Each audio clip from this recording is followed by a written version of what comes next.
All right, class. First off, as always, good day. I'm glad you're here. So today we're going to talk about how the U.S. got involved in World War One, and basically how did Mexico get mixed up with the United States in World War One. Yeah, I know it's kind of weird, but it's part of the story. Okay, so the objective today we're going to analyze the significance of America invading involvement, in Mexico, excuse me. And we're examining the importance of Germany sinking passenger ships. Yeah. So here's your warm-up picture. Okay.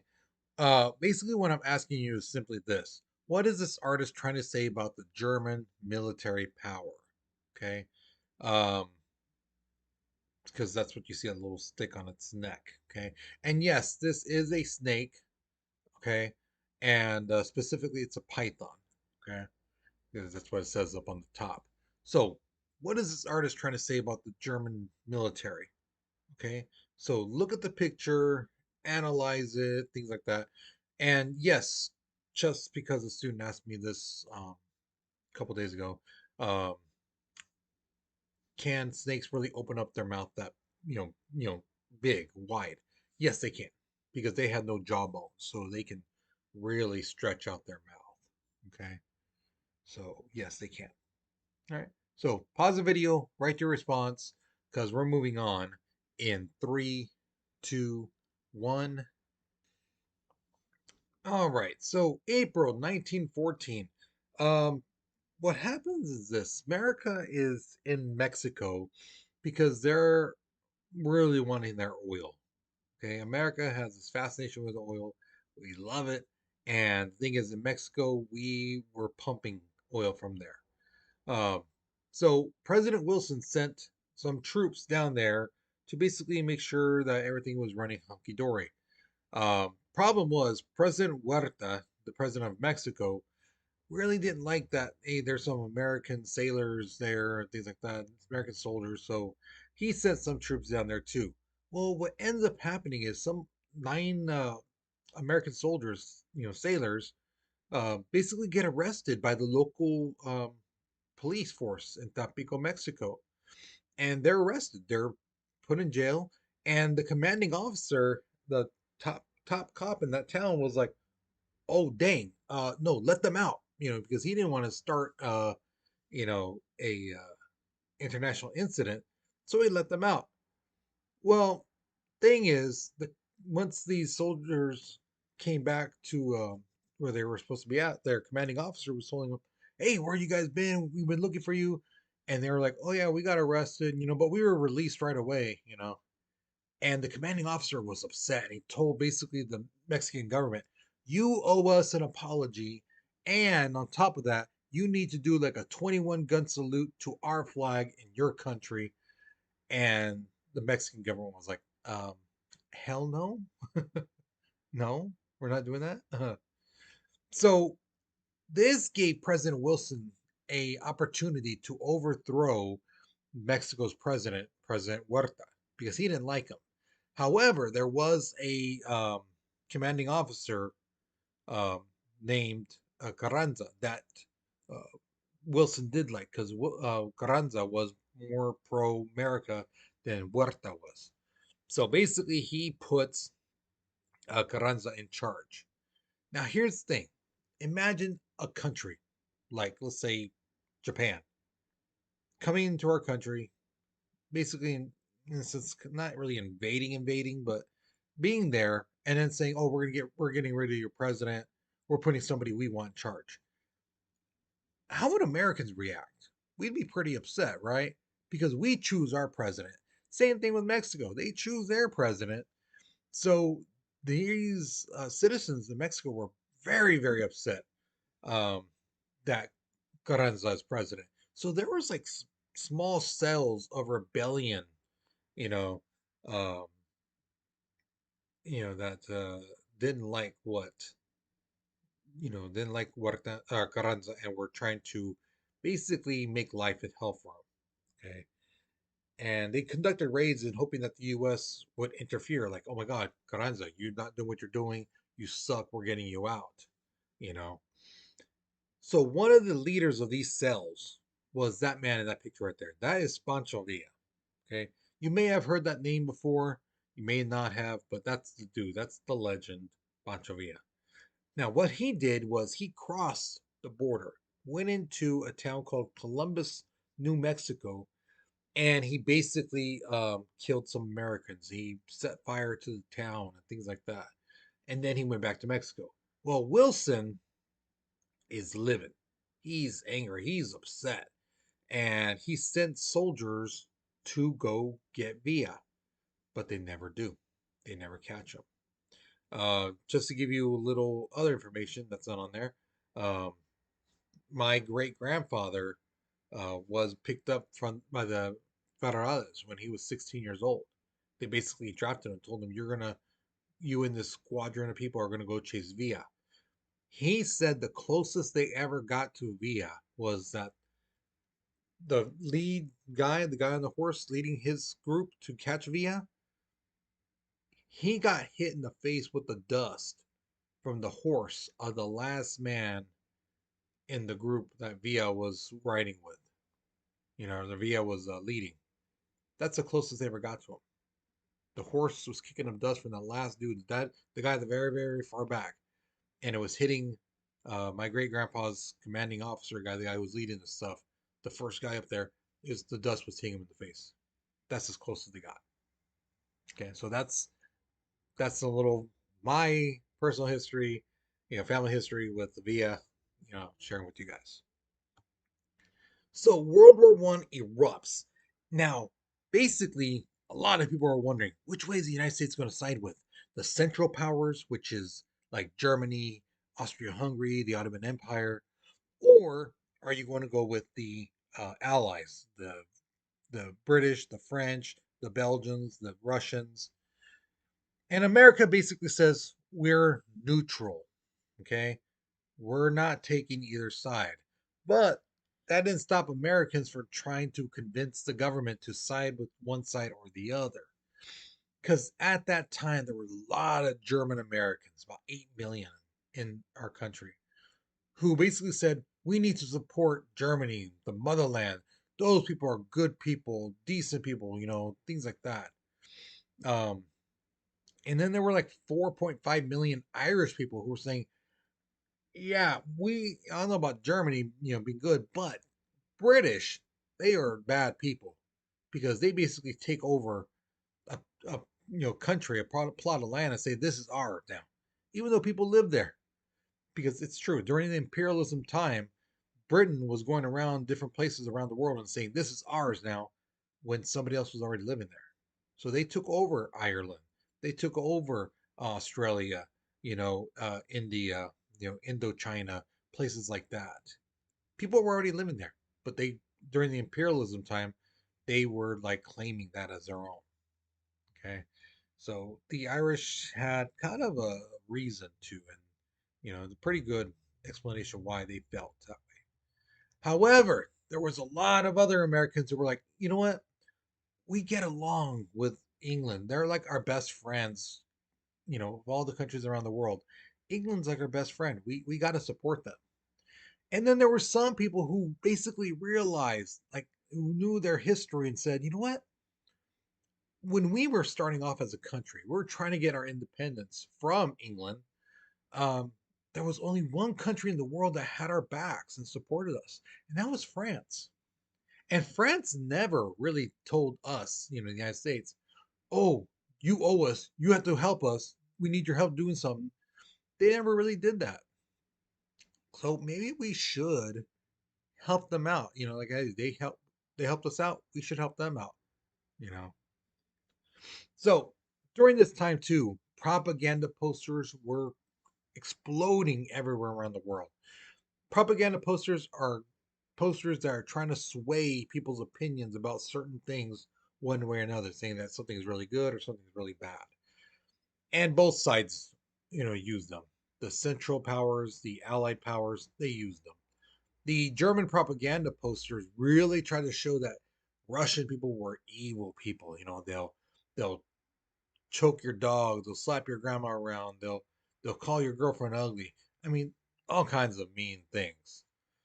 The British propaganda posters were more thoughtful, more skillful, made you look at them and go, ah, I get what they're saying. Oh, that's smart. Oh, that's good, you know.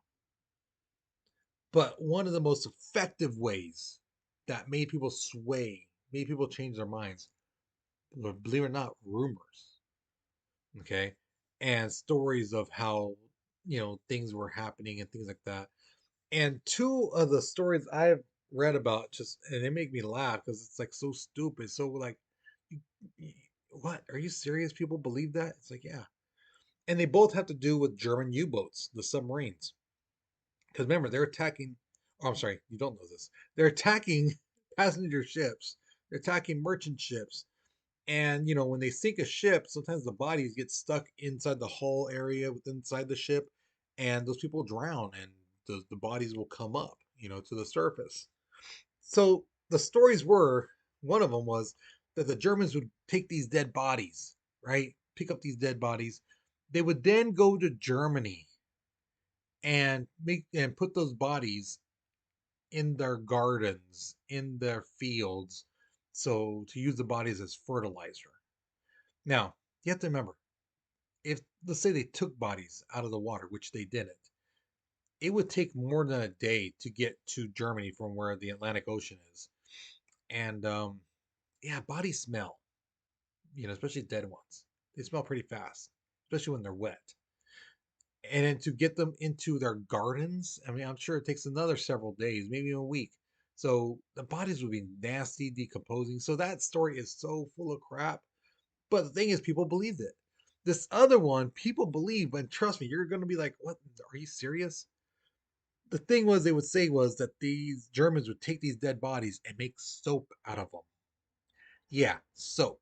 Like wash your hands, wash your body. Yeah, that type of soap. That they would basically liquefy the body and then make soap out of it. So yeah, nobody wants to smell like mint or lavender. No, no, no. Let's smell like decaying flesh and death. Yeah, that's how we want to smell. But the thing is, as outlandish and how stupid as these rumors are, people believed it. Now, this is where we really see which side America was leaning towards, because America was loaning money to both sides, Germany and the British. But here's the thing, they limited how much money they were giving to Germany, but not Britain.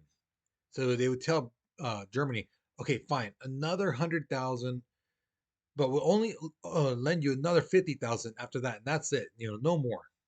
But Britain, oh no, take what you want. How much you need? Sure, okay. Yeah, you're gonna ask us again in 2 months? Sure, no problem. So you could tell with this, America was leaning more towards Britain. You know. Um, Speaking of Britain, they set up a blockade around Germany, stopping ships from going in, bringing supplies, stopping contraband from getting through. Um, and if you don't know what contraband means, like I asked in class, some people say like something illegal. Yeah, it's something illegal to a certain like place or area. Okay, so like at our school, we tell you there's signs everywhere saying you can't bring, you know, things that look like guns, things that look like weapons, drugs, some of that, because again, that's illegal to have on campus. So those things are contraband because you're not supposed to have it there. Okay. So that's what contraband means. Germany, they figured, well, okay, fine. You're going to put a blockade around us. We're going to put U-boats, submarines all around Britain. Remember, Britain's an island. So they put submarines all around it. And this was meant to stop any food, equipment, and other supplies from the United States to get to Britain and France, because their goal was to starve them out. If they starve them out, then the citizens would be like, "Oh my God, why are we starving? We need, there's no purpose to this war. We're about to die. Let's get out of this war." Okay.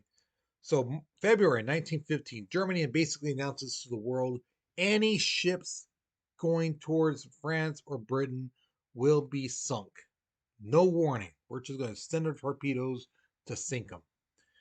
So on May 7th, 1915, a German U-boat shot torpedoes and sunk the uh, the Lusitania, which was a passenger ship. Um, the ship sunk really, really fast. I mean, not that many lifeboats were filled, and people died, you know.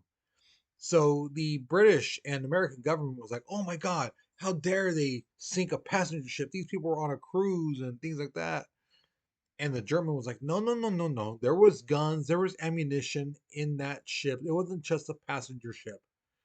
The American British government was like, "No, no, no. There was no guns, no ammunition, no nothing like that in there." And then we come to find out, like 70 years later, that there was ammunition, there was guns on that boat. So the American and British government lied, and the Germans were right. Okay.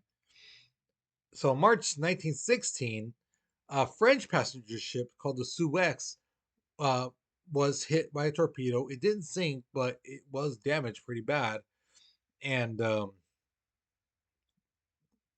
this ticked off a lot of Americans.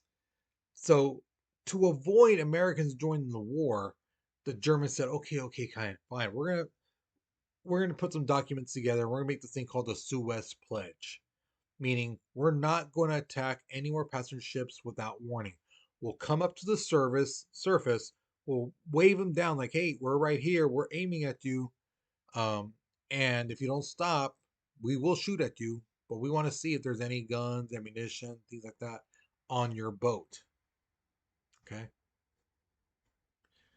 So in 1916, President Wilson runs for office again, and he runs as the peace candidate. He was like, "I could have got us into war at any time, but I didn't. I'm the peace candidate. My opponent wants to go to war, you know," and he won. Okay. But on January 1917, uh, the Germans had a plan, and it involved Mexico. So there was a German ambassador in Mexico named Arthur Zimmerman. And this picture you see right here, this is the actual um, telegram sent to him. As you can see, it's in code. Okay. And the Americans intercepted this code, this message, and they broke the code. And basically, they found out that it says it's an offer from Germany to Mexico saying if the U.S. joined World War I and win against Germany, then if Mexico attacked the United States, that the Germans would then help out Mexico regain that lost land from the US. Now, I'm sure you probably forgot what the lost land was. We learned about this back in September. The lost land was basically all these states that I'm going to be listing right now: California, Arizona, New Mexico, Texas, Nevada, Utah, Colorado, and parts of Oregon. All that territory, like a quarter of America. They're like, "We'll help you get that back." But that's if the US joins the war, and they go against us. Then we want you to attack them, and then we'll help you regain that land that you lost. So once the American people got, a hold of what this message was about and things like that, the offer, it really ticked them off against the German people. And with that being said, Germany was like, "Well, okay, fine then. You're all ticked off. We're going back to unrestricted warfare. We're going to attack all the ships out in the Atlantic Ocean without warning." And that's what they did because again, they felt they were so close to starving out Britain and France that they started attacking American merchant ships from February 3rd to March 21st. They sank 6 ships full with equipment, food, and things like that. Um, and basically, Germany was telling the world, look at, we sank the Lusitania. We almost sank the Suez. We sank 6 of their merchant ships, and America hasn't joined the war. See, they're all talk. That's all America does is talk, talk, talk, talk, talk. They don't do none. They won't join the war. See, we, the German people, we control everything. We are the ones you should fear. So President Wilson is like, you know what? They done did it. That's it. So on April 2nd, 1917, President Wilson calls a special session of Congress and asks for a declaration of war against Germany. Now, a student asked me in class, does the president need Congress to declare war? Yes. Under the Constitution, um, the president of the United States, the executive branch, has to ask Congress for a declaration of war. Otherwise, a war is invalid. Okay. Now, can a president cause, do send troops, things like that, to fight and do things? Yes. I believe it's only for like 90 days, and that's it. But for a formal declaration of war where they get money and all that stuff they need to fight a war, yeah, they have to ask Congress for that declaration of war. So right away, 2 million men volunteered to fight for the U.S. Now that might sound like a lot, but during World War One, in one particular battle, I believe it was the Battle of Somme, 1 million men died in a matter of like months. Like we're talking like 3 months or something like that. So 2 million men really wasn't that much. So some people felt, you know what? We need to have a draft. We need to start picking men to go fight from the ages of 18 to 35. So when the draft happened, about 400,000 African Americans were drafted. Okay, but only 42,000 actually served overseas to fight as combat troops. The other ones, the rest of them were basically like used as cooks, you know, maintenance people on cars and on tanks and planes and things like that, runners delivering things, but not combat and stuff like that. But those that were in combat, the 42,000 that were, they were segregated. They were basically like, okay, white soldiers here, black soldiers here. And on top of that, their commanding officers were all white. There was no black commanding officers. Okay. But once the Americans get there, they realize, like, oh, this is a different type of fighting because it's trench warfare. They're in these 8 to 10 feet deep holes in the ground, and they're basically, it's like a waiting game, you know. And these trenches stretched all throughout France, Russia, Romania, So it was like, wow, And so a lot of these French and British soldiers who've been fighting for the past like 3 years were like, yeah, it's nuts, right? So you guys, come on, your turn. And they realized, like, oh my God, what's this area between this area and the enemy? Oh, that's called no man's land. There's no trees or no bushes or no nothing. Everything is destroyed or burned or blown up. There's bunch of dead bodies, dead horses out there. And the Americans are like, well, why don't you get your men? No, you can't go over no man's land because you're going to get shot at. So if somebody is hurt out there, you have to wait till the cover dark to get them. And chances are you're going to get shot at. So sometimes you have to leave them. As much as it sucks to do that, sometimes it's best to sacrifice one man instead of two. you know so uh Americans are really like learning, like, geez, this is a bad war. Okay, now, like I said in the last video, you may realize there's no question at the end, because the thing is, that last question has now been made into an exit ticket. Okay, so you can't have an exit ticket in here watching this because you're not in class. Okay, so you cannot make up those points, um, right now. But you can make it up a little bit later, because I'm going to be having some crossword puzzles, things like that, word searches, so that way you can make up for this exit ticket that you missed today. Now, if you miss like two, three, four, then you will have to do another assignment, like a Achieve 3000, something like that. Okay.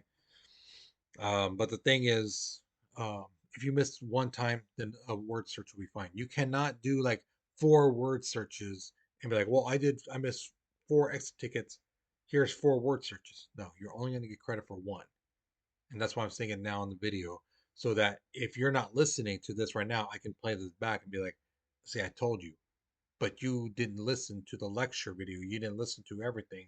So it's your fault that you didn't do that.